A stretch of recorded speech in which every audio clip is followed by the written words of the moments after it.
नमस्कार दोस्तों। अगर मैं आपसे कहूं कि भारत का मुख्यमंत्री, तो जैसे मैंने बोला कि भारत का मुख्यमंत्री, सबसे पहले आपकी ज़ुबान पर कौन सा नाम आया? अधिकतर लोगों ने योगी सोचा होगा, तो बिल्कुल सही है। योगी जी से रिलेटेड एक बहुत बड़ी खबर है।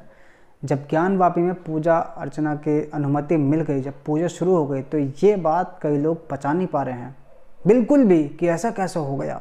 लेकिन जैसे ही पूजा की अनुमति मिली तो कई लोग योगी जी से चिढ़ने भी लग गए, साथ ही साथ में धमकी भी देने लग गए, जिसमें से एक ममता बनर्जी के मंत्री यानी तृणमूल कांग्रेस के मंत्री सिद्दीकुल्लाह चौधरी अच्छा चौधरी साहब है, कन्वर्टेड है शायद यह। तो इनकी तरफ से धमकी दी गई कि अगर ये बंगाल आएंगे तो सीएम का हम घेराव करेंगे। मतलब कि लगभग इनकी तरफ से ये कहा गया है कि वापस नहीं जाने देंगे। खुले में धमकी दी जा रही है। ये देखो भाई साहब की उम्र ही कितनी बची है, कुछ दिनों के मेहमान हैं, धमकी दे रहे हैं ऊपर से। अपने ऊपर ही भाई साहब ये दया नहीं कर रहे हैं। इसी बीच में अयोध्या से एक और खबर है। जब मंदिर का निर्णय आया था राम मंदिर को लेकर, तभी कोर्ट की तरफ से अलग से ज़मीन दी गई थी मस्जिद को लेकर। तो अब जो है मक्का से पहले ईंट पहुंच चुकी है। योगी जी से कहना चाहूँगा कि आजकल जो आप देख रहे हैं कि कहाँ पे धमाके होते हैं, किसके द्वारा ट्रेनिंग दी जाती है, कहाँ पे दी जाती है खासकर, तो इस हिसाब से आपको जो है मस्जिद बन रही है सबसे बड़ी, दुनिया की बताई जाती है सबसे बड़ी मस्जिद बन रही है। इस पर आपको ध्यान देना चाहिए कि क्या आगे कुछ करवाना चाहिए इसके लिए या नहीं करवाना चाहिए, क्योंकि मंदिर से केवल कितनी 30 किलोमीटर दूर है बस, और दुनिया की सबसे बड़ी मस्जिद बन रही है जिसमें कितने लोग एक साथ आ सकते हैं। अब जो मैं जानकारी आपको देने वाला हूँ इसके बारे में नहीं मालूम कि है कहाँ के, लेकिन संदेश देने वाली है पूरे भारत को कि एक हिंदू परिवार एक मुस्लिम को दुकान देता है किराए पे चलाने के लिए। समय बीतता है, जब खाली करवाने की बारी आती है तो धौंस दिखाने लगती है। वो आदमी नहीं, केवल औरत पूरे परिवार को पीट रही है, लड़के को पीट रही है, बाप को पीट रही है, माँ को पीट रही है। पता नहीं वीडियो शायद इसकी लड़की बना रही होती है जिसकी दुकान होती है। रो रही है, बिलक रही है। इनके पास यही रह जाता है रोने के लिए, और कुछ बचता ही नहीं है। रोना है, बिलकना है, चिल्लाना है, लोगों को इकट्ठा करना है। और एक इसको देखो जो तुम्हारी दुकान को हथिया रही है, जो तुम्हारी माँ को पीट रही है, बाप को पीट रही है, भाई को पीट रही है अकेली, और ये रो रही बिलक रही है। अब इसके आगे ज़्यादा कुछ बोलूँगा तो लोग कहेंगे कि भैया दंगा भड़का रहा है। बस इतने ही कहूँगा कि अगली बार आपको किसी को भी दुकान पे या किराए मकान पे देना है तो सोच समझ कर दिया करें। औकात हो सके खाली करवाने के तभी दें। अब एल्विस को लेकर भी एक अपडेट आ रही है। इसकी एक वीडियो बहुत ज़्यादा वायरल हो रही है जिसमें दिखाया जा रहा है कि एक लड़के को थप्पड़ मारते हुए, और थप्पड़ मारने का कारण यह आया है कि वो जो बंदा है माँ बहन की गाली दे रहा था। बंदा चुपचाप जा रहा था, ये एल्विस चुपचाप जा रहा था, लेकिन जैसे माँ बहन की गाली उसने सुनी तो वापस आया और जड़ दिया उसके थप्पड़।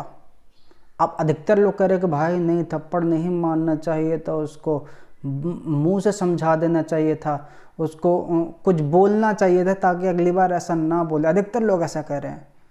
तो हाँ, ये कंफर्म बात है। मुझे ऐसा लगता है कि जो लोग ऐसा कह रहे हैं वो शायद अपनी माँ बहन की गाली सामने से सुन सकते हैं, और हो सकता है कि 2-4 थप्पड़ उससे भी उल्टा खा सकते हैं।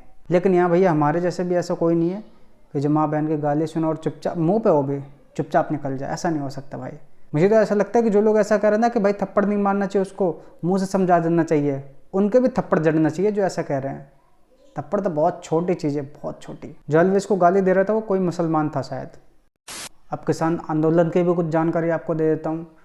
ध्यान से सुन लो कि भाई जो लोग भी सिंघू बॉर्डर से दिल्ली आने वाले हों या जाने वाले हों, मत जाना और मत आना, क्योंकि रास्ता बंद कर दिया गया है।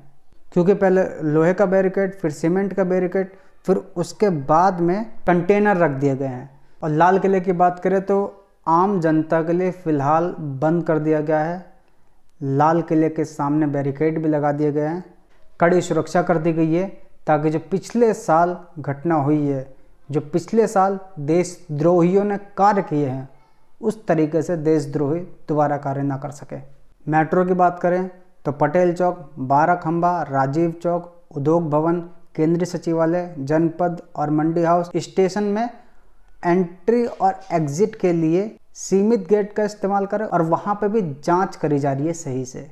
और टिकरी बॉर्डर मेट्रो स्टेशन की जो पार्किंग है उसको बंद कर दिया गया है। सुबह सुबह पुलिस के द्वारा आंसू गैस के गोले भी छोड़े गए थे। जब वहाँ से लोग निकले थे हरियाणा से, तो वहाँ से भी आंसू गैस के गोले छोड़े गए थे। बाकी अभी पूरा दिन पड़ा, देखते हैं और क्या खबरें आती हैं। उम्मीद तो ऐसी है कि शायद जैसा पहले किया जा रहा था धरना प्रदर्शन, वो दोबारा नहीं होगा, क्योंकि इनकी जो मांग है कुछ इस तरीके की है। हमारी मांगे पूरी करो। मांगे क्या है? इंकलाब जिंदाबाद। हाँ वो तो ठीक है, पर मांगे क्या है? तानाशाही नहीं चले। किसकी? किसी की। अरे मांगे तो बताओ। अंग्रेजों भारत छोड़ो। भारत छोड़ो? अरे क्या डिमांड है तुम्हारी? नहीं तो सब अंदर जाओगे। बाकी और जो अपडेट आएगी मैं आपको बताता रहूँगा। तब तक के लिए चैनल के साथ जुड़ कर रहें। सब्सक्राइब करने के बाद ध्यान रखें बेल आइकन अवश्य प्रेस करके रखें, ताकि जो भी वीडियो अपलोड करो उसके सबसे पहले आप तक नोटिफिकेशन पहुंच सके। नमस्कार।